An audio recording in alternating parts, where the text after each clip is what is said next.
So it is Christmas Day.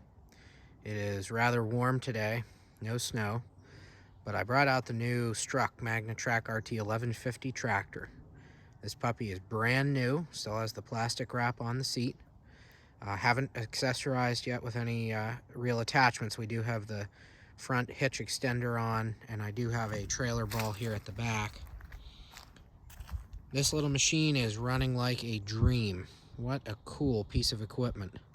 We'll do a quick walk around. We did do the upgrade package, so you have the hour meter for the engine, and then there's a single bar LED headlight here at the front. I did try that out last night. It's pretty bright. We have the float valve upgrade on the hydraulics. That'll be nice once we add our blade or whatever we put on the front here.